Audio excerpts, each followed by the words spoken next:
Well, just to give you a little history of Mr. Walker to begin with, he was here in Naples when there were fewer than 100 people in our community, and he was actually the first baby born on Marco Island.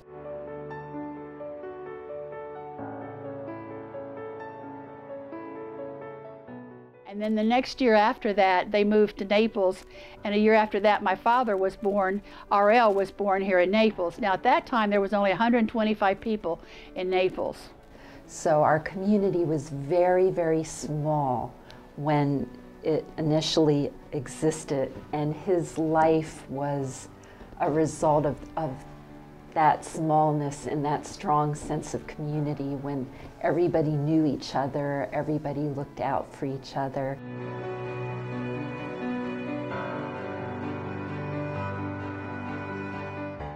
So he'd go with his dad mullet fishing every November. That was their big living, big hauls they called it. Initially, the Walkers were very poor, and they literally lived hand to mouth. They fished for their supper in the Gulf of Mexico. In fact, he would actually tell his teacher in his very small classroom at Naples High School that he would need to leave when it was mullet fishing time. Lorenzo, he had to help his dad. Well, Miss Leela was a wonderful person. She always helped him catch up when he got back from fishing in January. And he told that story so many times, how much he really loved that lady. She was one of the best teachers he ever had. Of course, Lorenzo was very smart in school and was valedictorian of everything he ever did. And of course, he was valedictorian of his class of 5 people that graduated from high school. So one day when he and his brother and his father, Forrest, were fishing at the Gulf of Mexico, his dad looked over at Lorenzo and said, "You know, Lorenzo, I bet those Yankees would really love a place where they could park their boats in the back and their cars in the front." And they bought the city dump, which went from 14th Avenue South to 21st Avenue South, and constructed Aquiline Shores. When they were developing Aquiline Shores, he was the salesperson. He was the charmer with the magnanimous personality that could reach out to customers. RL was the one who actually did the work of dredging canals, doing the engineering and that type of thing, and Lorenzo was the one who sold the lots and developed the real estate part of it. They went from rags to riches, and when they went to riches was the part where Lorenzo became involved with politics. In 1950, he was elected to the county commission because he had friends and people in town who asked him to run because there was a need. There was a vacancy in the county commission. And he became a county commissioner in 1950 and served on the county commission until 1956.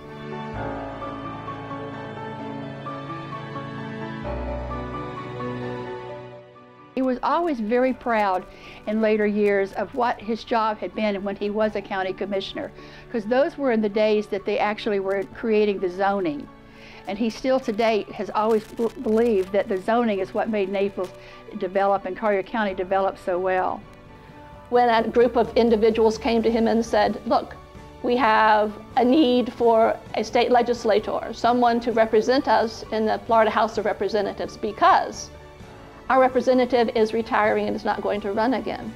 And so we need someone to fill that position." And my dad stepped up and says, "Yes, I will." And he was elected to the Florida House of Representatives and began his political career in the state legislature in 1957. And he was truly a politician of the people. This was a man who cared more about the people in his community than fame or riches.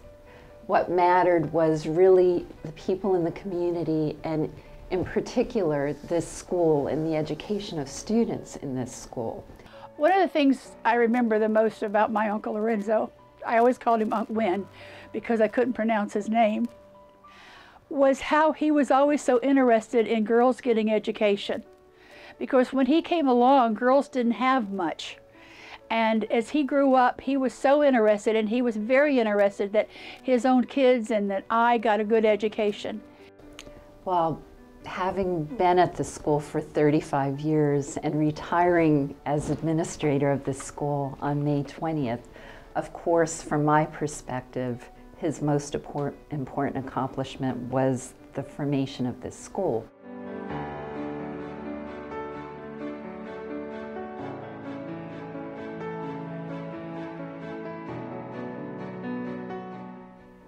My father knew that there was a need for schools of that caliber, education, to train students who were not academically oriented, students who did not want to go to college or did not have the skills to go to college academically, students who needed and wanted a skill, a life skill, a skill to prepare them for a job, to prepare them for a life's work.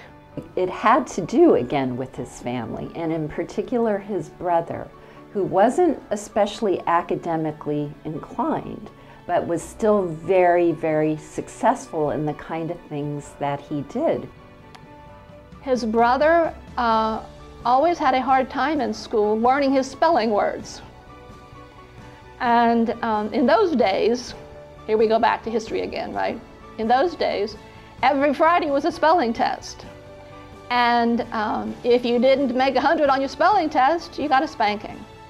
Well, my uncle used to wear 3 and 4 pairs of pants to school every Friday because he knew he was going to miss those spelling words. And Lorenzo said, you know, we live in a community, even back then, which emphasized all students must go to Harvard or Yale, and he just didn't believe that. If they could do something with their hands, then they would take whatever books it was needed to read and learn how to do what they wanted to do with their hands. So my dad realized that there needed to be a school for students like my uncle. Those who could do anything with their hands that you asked them to do, or build anything. Those who could take an engine apart and put it back together, any kind of an engine. Those who could work with their hands, but had difficulties with academics. He knew there should be a better way to educate kids, because here he had been had his brother who had helped make his living but couldn't spell the spelling words. So he got a man from Dade County to help him push the law through the state of Florida to make the public school system accept the VOTEC system as part of the public school system. He petitioned the Florida legislature for a vocational school in Collier County. He not only got the bill signed, he also got the funding for the school. The only other requirement was the county school board had to agree. And as a result, that year the county school board did not agree. And the school board said, no, we've never heard of such a thing. We just cannot accept this. We don't know if it would go, what it would cost us. Well, of course, he was heartbroken because here it's already doing well in other counties. The next year, he got the funding again established from the county, from the state, and from the federal government. Came back, and by that time, the county pushed the vocational school in with another group of schools that they were needing to build at that time into a bond issue.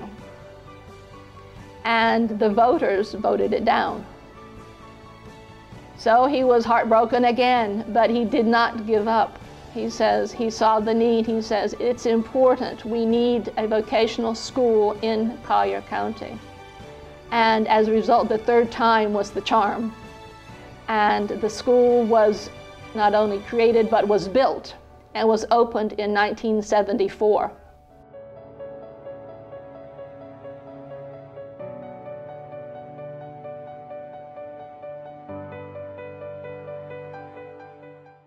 In 1974, I was part of a team of 25 that opened what was then called the Collier County Vocational Technical Center. It was an amazing time for Collier County to bring an area center to to Collier County, and it was a direct result of the work of Lorenzo Walker. And he saw his dream come into fruition, because it had been his dream since early childhood, basically, because his brother used to make all their toys for them. And seeing his dream come to fruition was a joy to him, and remained one of his, what he considered his greatest accomplishment in his legislative career. We started out as Collier County Vocational Technical Center. We've been Lorenzo Walker Institute of Technology. We've been Lorenzo Walker VoTech. As of July 1 this year, our school, along with many other similar schools to ours in the state, became a technical college. So he would have been especially thrilled about that, I think, because we still have the mindset in our community that everybody needs to go on to college. Well, now our graduating seniors can. To me, what we've seen over the years is that where the thinking was that the center was strictly for people to learn a skill, that it's become so much more that now individuals can learn the skill and take that skill in directions in career pathways that just lead them to great things.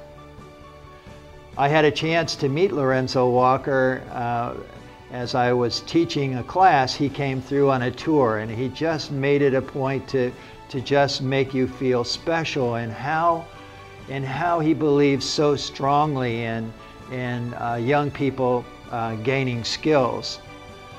I met Lorenzo Walker a little bit later, and as I was going through again, he would always come by and always visit us and attend graduations. And I remember a term that he used to use that was kind of exciting. He used the term, "My heart bubbles over." And I thought, wow, what a great line, because he truly believed in vocational education.